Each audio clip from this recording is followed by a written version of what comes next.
Um relatório da ONG britânica Oxfam, divulgado hoje, mostra que a riqueza acumulada por 1% da população mundial superou a dos outros 99%.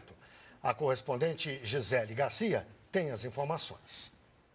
Segundo o relatório da Oxfam, 62 bilionários têm o mesmo dinheiro que a metade da população mundial, 3 bilhões e meio de pessoas. O grupo dos super ricos caberia num único ônibus e é 6 vezes menor hoje que em 2010. Isso significa que a concentração de riqueza nas mãos de poucos aumentou dramaticamente e de forma acelerada. A divulgação do relatório aconteceu há 2 dias do Fórum Econômico Mundial em Davos, na Suíça, que reunirá políticos e grandes líderes empresariais. A crescente desigualdade é um dos temas em destaque, agravada pelas dificuldades enfrentadas pela economia mundial e pela desaceleração de países emergentes como o Brasil. A Oxfam pede ação urgente dos líderes para combater a desigualdade e evitar que a metade mais pobre da população mundial perca ainda mais riqueza. Para isso, segundo a organização, é necessário ampliar os investimentos em serviços públicos de qualidade, aumentar o salário mínimo dos trabalhadores e combater a evasão de impostos que impede que o dinheiro chegue aos que precisam. Segundo pesquisa divulgada no ano passado pela rede de pesquisa britânica Tax Justice Network, brasileiros ricos têm mais de R$1,5 trilhão de reais guardados em paraísos fiscais para evitar o pagamento de impostos. Nós voltamos a falar com o Emir e também com o Luiz Nassif. Eu começo pelo Nassif. Na sua opinião, quais são as causas estruturais para essa concentração de renda obscena? Guilherme, houve uma cooptação do mundo acadêmico, especialmente nos Estados Unidos, a partir dos anos 70, principalmente, com o fim da vinculação aí do dólar ao padrão ouro. E dentro da ideologia que foi criada, se criou, digamos, a fantasia de que se você liberar o capital, permitir a concentração de renda, esse dinheiro vai ser melhor aplicado, vai aumentar a eficiência da economia e os resultados serão repartidos. A partir dessa visão ideológica, se montou nos diversos países uma redução, inicialmente, dos tributos sobre o capital e sobre a riqueza, e, de outro lado, abriu espaço para os paraísos fiscais, para onde grande parte dos recursos foram carreados para não pagar impostos. E, em função disso, você foi obrigado a reduzir os benefícios sociais, os gastos do governo na criação do estado do bem-estar social e aumentar os impostos indiretos que recaem sobre a população de menor renda.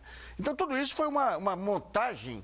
E quando veio a crise de 2008, se mostrou que toda essa montagem era falsa, que aquela história, se eu fizer a lição de casa, o país vai melhorar, não era correto. Só que o controle sobre os bancos centrais desses diversos países deu uma sobrevida a esse modelo e hoje o mundo está numa encruzilhada, um excesso de liquidez, uma economia ruim aí, em praticamente todas as partes do mundo e a miséria aumentando em todos os países. Emir, é possível combater esse problema sem adotar as políticas adotadas por muitos países, como, por exemplo, políticas fiscais? Não, certamente não dá. Até porque o fator fundamental, como o Nassif mencionou, é o capital financeiro, que hoje tem uma dimensão basicamente especulativa. Ele vai para onde ele ganha mais. Então, taxar a chamada livre circulação do capital é uma das maneiras de ter arrecadações fundamentais para fazer política social, para fazer políticas de investimento produtivo. Então, na verdade, agora isso é possível fazer num conjunto de países, para que o capital não fuja de um para outro se ele é taxado em um dos países. Então, é uma questão fundamental geral.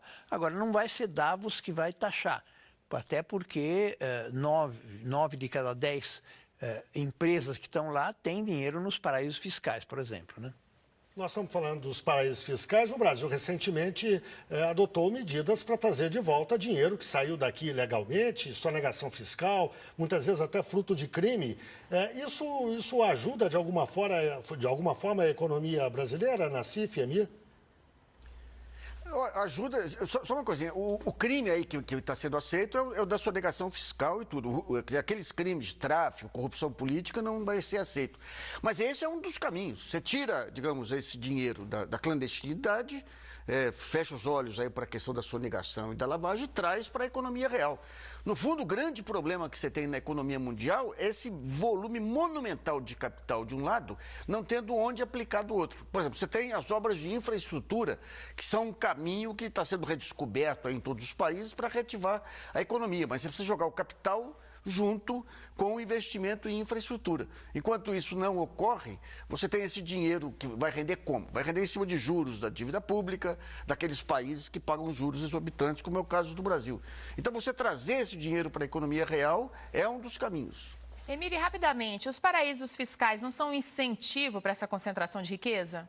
Absolutamente, escandalosamente, porque são fugir da taxação de um país e ter um lugar que aluga o seu espaço e o território para ter investimentos com rentabilidade sem pagar imposto. É um escândalo internacional que está sendo muito suavemente coibido, mas continua a correr solto. As proporções de capitais que estão lá, inclusive de brasileiros, são escandalosas. Há a sonegação brasileira e há a sonegação também feita lá fora nos paraísos fiscais. Emir Sader, Luiz Nassif, obrigado. Uma boa noite a vocês.